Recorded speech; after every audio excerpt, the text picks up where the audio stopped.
Today on The Young and the Restless, Claire reveals her plan to Kyle. Mariah runs away from Tessa in tears, and Billy pivots. In Chancellor Park, Kyle asks Claire what a campaign to win over her grandfather would look like. She suggests they have to prove to him how strong their love is and how committed they are. He's skeptical. Claire asks Kyle if he's unwilling to make the effort. Reminding her of how much he loves her, Kyle explains that he doesn't know what he can do to convince Victor. It's likely there's nothing either of them can do. Claire thinks her grandfather just needs the chance to hang out with them as a couple when he doesn't have his defenses up. Then he could see how happy they make each other. They could bring him on a picnic with Harrison. It may take a lot of picnics, but they can wear him down like waves against a rock. Kyle loves her optimism, but can't see this working. There has to be an answer, she insists, repeating that they just need Victor to see the love. Kyle remains unconvinced. He's an Abbott, and that means he will always be seen as an enemy. He can't understand why Claire is so dead set on this. She's an adult, and everyone in their families already supports them.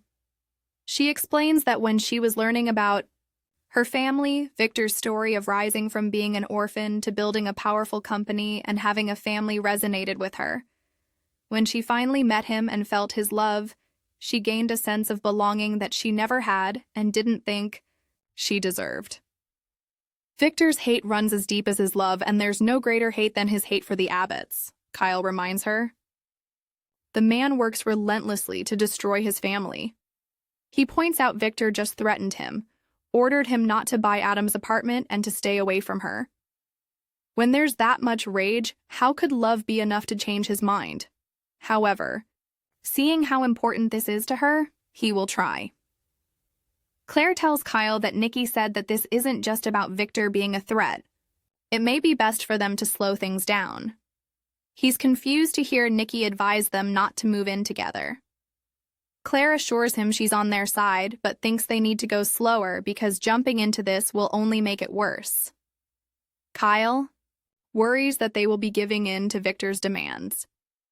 He complains that it feels like there are 3 people in this relationship. They should be making decisions based on what's right for them, not on Victor and his moods. When Kyle assures her he will do anything for her, Claire says that the rest of the challenge is falling on him. At Crimson Lights, Phyllis strolls in and spots Daniel. She assures him she's just getting coffee, not stalking him. When he invites her to sit, Phyllis eagerly takes a seat. Daniel admits he's feeling a little better, but warns her not to ask him back to Abbott Communications. She claims she also wants to move on from Abbott Communications. Daniel wonders if she's pulling some reverse psychology. Phyllis declares she was too good for Billy. It's upward and onward for her from now on. Her son is happy to hear that, but has his doubts. The job has been her obsession, and now it's gone. Phyllis claims the only reason she was excited about it was because they would be working together. Now it's over, and Billy will be going down. Especially since he's decided to replace me with his girlfriend, she says. When Daniel says Sally is talented, Phyllis dismisses her as only being talented at placing pillows on couches and getting jobs from her boyfriends. Phyllis says Sally can run something that is already on autopilot, but Abbott Communications will require the ability to think outside the box. Sally will fail, and Billy will come begging for Phyllis to return. But she's moved on. Daniel hopes. Phyllis is sincere about moving on, but is nervous about what she has planned next. Assuring him that all her goals are positive, his mother explains that they all have to do with him. She wants them to find a new direction together. Daniel suggests they simply keep each other posted on their progress instead. Phyllis says they don't need Billy and his stupid company. They can build an empire of their own. Doing what exactly? He asks. When she tries joking about starting a communications company, he doesn't laugh. Moving her hands around, she suggests they feel it out, and figuring it out will be half the fun. As long as her son is by her side, she's good. Daniel doesn't think Phyllis has heard a word he said.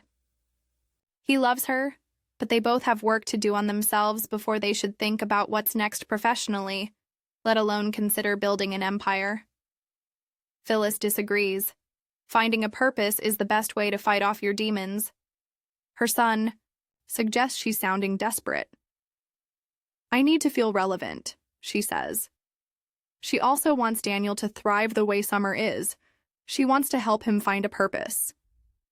Daniel repeats that he's in no place emotionally to consider what is next. He's still grieving Heather and can't yet move on. His mom suggests focus could diminish the void he's feeling. Sensing she will not let this go, Daniel tells her that if she finds something that inspires her, she can bring it to him. If it sparks something, he may consider it. Phyllis is up for that challenge and promises to bring back fire to get them to start a new life. Mariah sits by the overlook in the park and stares into space as Tessa jogs up to her. She's been looking for her and knows she likes to come up there when she needs to think.